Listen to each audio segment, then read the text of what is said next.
오늘은 이 시각추구 속어의 효과적인 방법 5가지를 소개해 드리려고 합니다.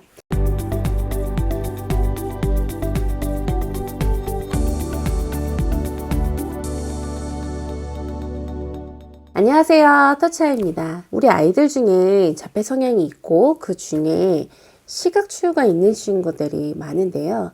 그래서 이 시각추구를 갖고 있는 아이들 부모님들께서 참 고민을 많이 하십니다. 이 시각추구가 있는데 이거를 어떻게 도와줄 수 있을까요? 이 시각추구가 소거되기 위해서 어떻게 할 수 있을까? 굉장히 많은 질문도 하시고 저도 시각추구가 있는 아이들을 만나면서 굉장히 고민도 많이 하고 연구도 많이 하게 됐는데요. 그래서 오늘은 이 시각추구 소거의 효과적인 방법 5가지를 소개해 드리려고 합니다. 시각추구는 제가 아이들을 만나면서 시각추구에 대해서 굉장히 많이 생각을 해봤는데, 시각추구는 소거된다기보다는 잘 연결되고 잘 확장된다라는 개념이 훨씬 더 적절합니다. 자, 어디선가 불이 반짝거려요. 그리고 뭔가 이 앞에서 슉 지나가요. 그럼 당연히 보게 되겠죠. 뭔가 알록달록하고 뭔가 어떤 문이나 특정한 이미지가 있으면 당연히 눈이 갑니다. 그래서 이걸 보는 게 문제는 아니지만 시각추구라는 거는 그런 거 위주로만 단조롭게 보고 소통하면서 보지 않고 단순히 겉으로 보이는 평면적인 거 위주로 자꾸 보게 되는 게 시각추구고, 그러한 비슷한 것들을 아이가 더 자주 계속 보기 위해서 비슷한 자극을 만들기 위해 눈을 흔들다든지 손을 흔들다든지 앞에서 깜빡거린다든지 자꾸 보기 위해서 미디어를 더 보려고 한다거나 그것과 비슷한 걸 계속 그린다든지 이러한 특징들이 있어요. 그래서 시각추구라는 거는 결국에는 단조롭게 보는 거, 자극적인 거 위주로 보는 거에서 연결돼서 보고 이제 확장돼서 볼 수 있도록 해야 되는 게 맞거든요. 그럼 연결돼서 본다, 확장돼서 본다 라는 거는 어떤 뜻일지 궁금하실 텐데요. 여기 이제 사과가 있어요. 그러면 사과가 있으면 뭐 색깔이라든지 모양도 보긴 보잖아요. 하지만 우리는 사과를 보면 이거를 먹어봄으로 해서 이 사과 맛은 이렇구나, 이 맛과 연결이 되고, 또 우리가 사과를 들어보면 이 크기는 내 손 안에 들어오겠구나 하면서 부피도 이해되고, 또 우리가 손으로 들어보면서 이 정도 크기의 사과는 무게가 한 이 정도로 묵직하구나 라는 걸 또 알게 되겠죠. 그러다가 우리가 사과를 떨어뜨렸어. 그러면 어떻게 돼요?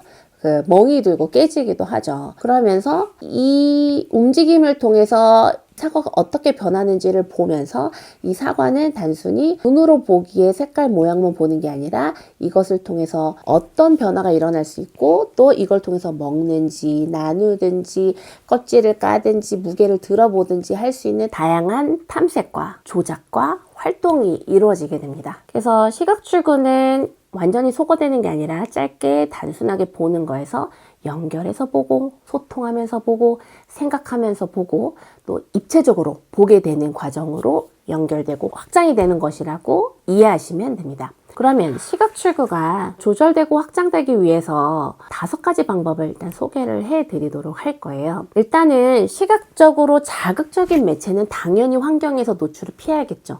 그래서 이거는 가장 기본이기 때문에 제가 5가지 안에 포함하지는 않았어요.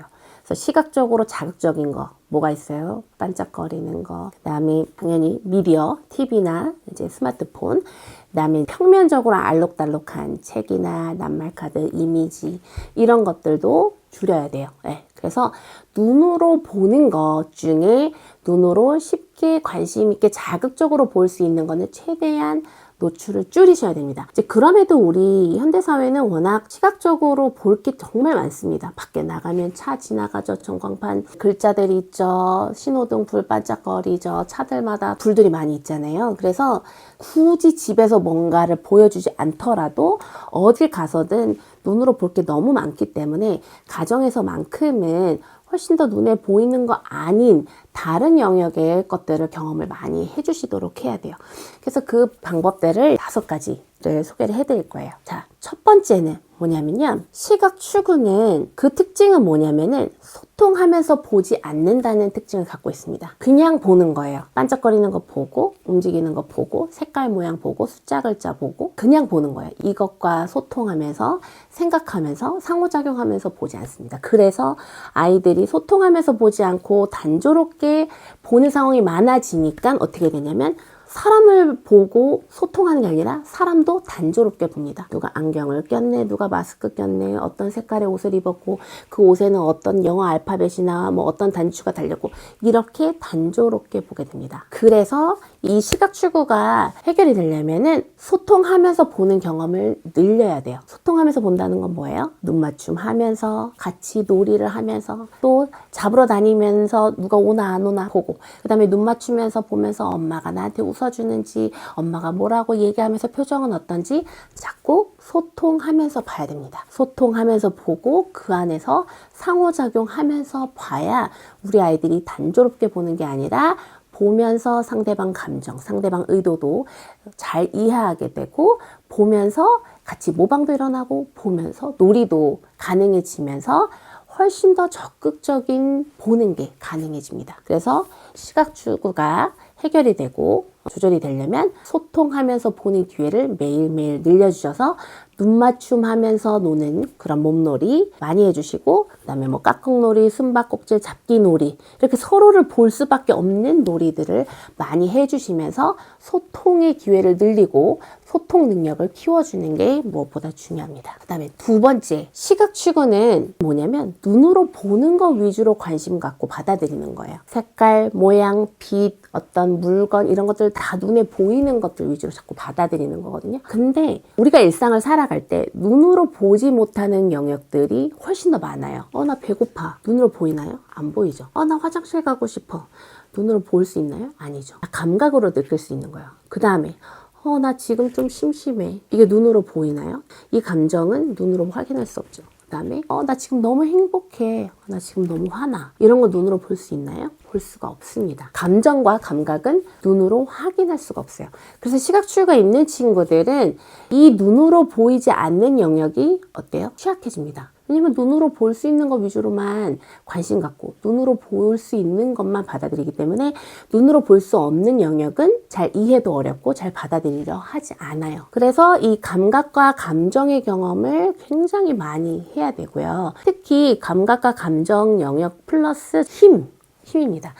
우리가 아이들이 몸으로 하는 대부분의 것들은 힘으로 하는 거예요. 화장실 가서 응가하는 것도 힘이 필요하고 말을 할 때도 목에도 힘을 주고 배에도 힘을 주면서 말을 해야 되고 또 감정도 뭐 화가 나면 그 안에서 우리가 감정에 의해서 힘이 나오잖아요. 그래서 힘있게 소리도 지르고 힘있게 막 표정도 울그락불그락 해지고 하잖아요. 근데 이 힘은 역시나 눈에 보일까요? 정확하게 눈에 보이진 않죠. 물론 힘을 쓰면서 어떤 행동이 일어나고 조작이 일어나면서 힘에 의한 변화는 우리가 눈으로 볼 수 있지만 힘 자체는 눈으로 볼 수가 없습니다. 그래서 시각추구 있는 친구들은 어떤 특징이 있냐면 힘을 경험하는 거를 싫어해요. 그래서 안아줄 때 좀 힘있게 안아주면 싫어하고 힘을 써야 되는 거를 안 하려고 하고 하는 그런 특징이 있어요. 그래서 시각추구가 해결되기 위해서는 눈에 안 보이는 감각 영역, 감정 영역 경험도 많이 해야 되고 또 힘이 느껴지는 그런 스킨십, 몸놀이 이런 것들을 많이 해야 됩니다. 그래서 제가 껴안기도 힘있게도 하고 몸놀이 할 때도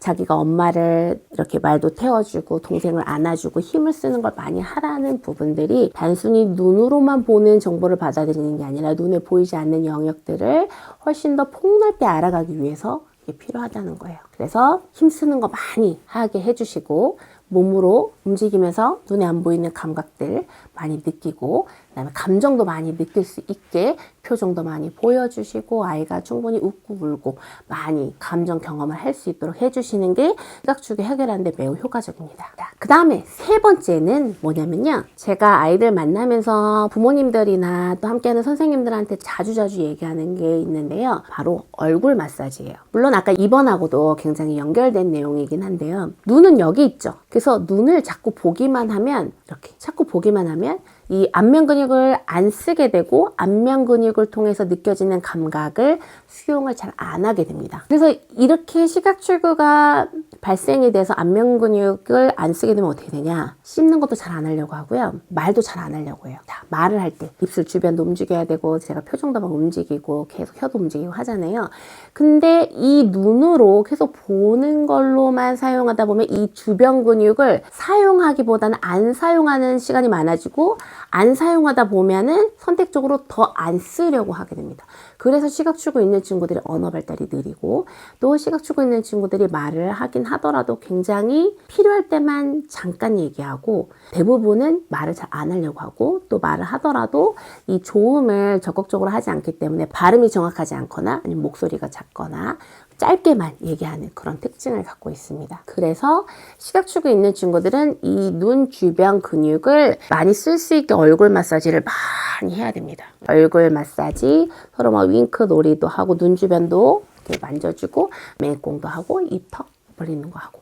그래서 눈 주변 근육을 잘 쓰지 않고 눈을 보는 용도로만 쓰다 보니까 이 주변 근육을 덜 쓰게 돼서 주변 근육을 쓰다 보면 우리가 이 만짐을 통해서 또 감정도 느끼게 되고 감각도 느끼게 되고 또 표정을 자꾸 쓰면서 표정을 안면 근육을 쓰는 방향으로 아이가 더 움직이게 되어 있어요. 그래서 시각축이 있는 아이들은 습관적으로 얼굴을 많이 만져주시고 그 다음에 우리 아이들 너무 이쁘잖아요. 그러니까 너무 예뻐, 너무 귀여워, 사랑스러워 하면서 우리가 아이들을 예뻐하고 사랑스러워하는 마음을 그냥 마음만 갖지 마시고 아이를 보고 웃고 그러니까 우리가 표정을 보여주는 거죠. 그런 다음에 아이의 접촉을 통해서 적극적으로 우리가 아이를 예뻐하는 걸 표현해 주셔야 돼요. 많이 해주시면 시각추구도 많이 개선이 되고 이제 안면 근육도 발달하고 언어 발달도 촉진되는 경험을 하실 수 있습니다. 그 다음에 시각추구가 해결되기 위한 네 번째 방법은 뭐냐면요. 시각추구는 주로 사람 아닌 다른 걸 많이 봅니다. 숫자, 글자는 자기가 좋아하는 뭐 바퀴, 자동차, 어떤 뭐 색깔, 모양 뭐 이런 것들을 많이 보거든요. 그래서 아이들이 사람 위주로 볼 기회들을 많이 제공해야 됩니다. 아까 1번에서 얘기한 눈 맞춤하는 경험을 많이 하도록 하는 것과도 또 연결이 되어 있는데요. 사람을 많이 보려면 어떻게 해야 돼요? 사람이 있는 데를 많이 가야 되고 사람들을 많이 만나야 돼요. 사실 제가 이 얘기 할 때마다 지금 이 코로나 시국 때문에 조심스럽지만 그럼에도 불구하고 아이들은 사람들 속에서 북적북적 어울리면서 사람들 이 사람도 보고 이 사람하고도 놀아보고 이런 사람하고도 부대껴 보면서 그렇게 자라야 건강하게 자랄 수 있거든요. 그래서 자꾸 사람들 있는 데를 가야 돼요. 놀이터도 사람들 북적거릴 때 가고 또 뭐 친척들 모이거나 하면 또 가고 그래서 자꾸 아이가 사람들 있는 곳에 가더라도 그냥 거기서 각각 놀고 끝나는 게 아니라 자꾸 다른 사람을 보게 해야 되는 거예요. 저기 애기 너무 귀엽다. 저 형아는 저렇게도 노네. 재밌겠다. 쟤는 왜 울고 있지? 엄마가 없나? 쟤는 왜 화내고 있지? 누구랑 싸웠나? 누가 뭐 뺏어갔나? 자꾸 사람들이 있는 곳에 가서 또 아이가 사람을 적극적으로 볼 수 있게 말을 건네주거나 관심을 유도해주는 주 대상이 사람이어야 됩니다. 그래서 처음부터 끝까지 사람 중심으로 보고 듣고 경험하고 할 수 있도록 해주시면 아이가 사람들을 보고 사람들과 소통할 기회도 많아지고 보고 사람들 움직임을 통해서 감각적인 정보도 더 많이 들어오고 사람들의 표정이나 사람들의 표현을 통해서 감정적인 경험도 더 많이 하게 되고 하면서 이 시각 출구가 해결되기 위한 눈에 안 보이는 영역들의 수용이 훨씬 더 풍부해집니다. 그래서 첫 번째도 두 번째도 사람 중심으로 볼 수 있게 해주세요. 마지막으로 다섯 번째는요. 시각출구의 또 특징은 뭐냐면 가까운 거 위주로 보고 좁게 보고 짧게 보고 평면적으로 봅니다. 그래서 이것과 반대되는 특성의 볼 기회를 많이 주시는 게 좋아요. 멀리 보고 넓게 보고 그다음에 입체적으로 보고 할 수 있는 기회를 주시는 게 좋아요. 그래서 제가 아이들은 밖에 충분히 나가서 놀고 산이나 자연 같은 데도 많이 가야 된다고 말씀드리잖아요. 또 똑같은 빛이어도 이렇게 형광등 말고 밖에 나가면 햇빛은 어때요? 햇빛은 더 강렬합니다. 그래서 햇빛은 보기도 어려워요. 그러니까 훨씬 더 멀리 보고 넓게 보고 또 눈이 부시니까 그걸 조절하기 위해서 이 안구의 어떤 조리개나 이런 것들이 발달하면서 시력 또 좋아지게 되고, 그 강렬한 빛은 아이들의 호르몬적으로 필요한 부분들이 좋아지는 거죠. 그래서 밤에 잠을 더 잘 자기 위한 멜라토닌도 발생이 되고 이런 좋은 선순환이 일어나거든요. 그래서 밖에 나갈 때 넓게 보고 멀리 볼 수 있는 기회를 많이 만들어 주시고요. 그 다음에 아이들이 평면적인 거 말고 입체적인 경험을 해야 된다고 얘기했잖아요. 그래서 밖에 나가서 놀이터도 이렇게 보면 그냥 평면적으로 보고 끝나지만 거기 오르고 내리고 빠져나오고 통과하고 하다 보면 그 공간을 훨씬 더 구석구석 위아래 좌우 회전 하면서 입체적으로 경험을 할 수가 있습니다. 또 뭐 예를 들면 집에서 놀이를 할 때 이제 공이 있어요. 그럼 공을 이렇게 보고 뭐 팅팅팅 이렇게 좀 두드려 보고 하는 건 역시나 단조롭게 보는 거죠. 하지만 이 공을 자기가 막 커다랗게 들고 던지고 받고 발로도 차고 위로도 던져보고 꼬린도 해보고 하다 보면 훨씬 더 그 공을 단조롭게 색깔이나 평면적으로 보는 게 아니라 몸을 같이 움직이면서 입체적으로 보고 또 몸을 입체적으로 더 많이 움직일 수 있는 기회가 생기는 거죠. 그래서 길게 멀리 입체적으로 볼 기회를 많이 주다 보면 시각 추구에도 도움이 됩니다. 시각 추구가 이제 해결되고 점차 아이들이 더 소통하면서 보고 생각하면서 보고 다른 감각과 감정과 관계가 연결돼서 볼 수 있도록 이 가정에서 이 5가지 꼭 명심하시고 매일매일 아이와 더 눈 맞추고 더 살 부대끼면서 더 많이 안아주고 하는 훨씬 더 의미 있고 행복한 시간 보내시길 바라고요. 이번 영상도 도움이 되셨길 바라고요. 좋아요, 구독, 가입까지 부탁드리고 전 다음 영상 들고 찾아뵙도록 하겠습니다. 감사합니다.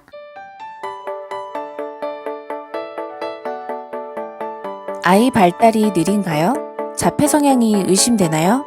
건강한 아이 발달을 위한 베이비아이, 지금 바로 시작해야 합니다. 베이비아이가 뭐예요? 베이비가 건강한 아이로 성장하는 여행, 100일간의 온라인 공동육아입니다. 엄마와 엄마, 엄마와 육아 멘토, 엄마와 전문가가 연결됩니다. 소통합니다. 만납니다. 베이비아이는 누가 참여하나요?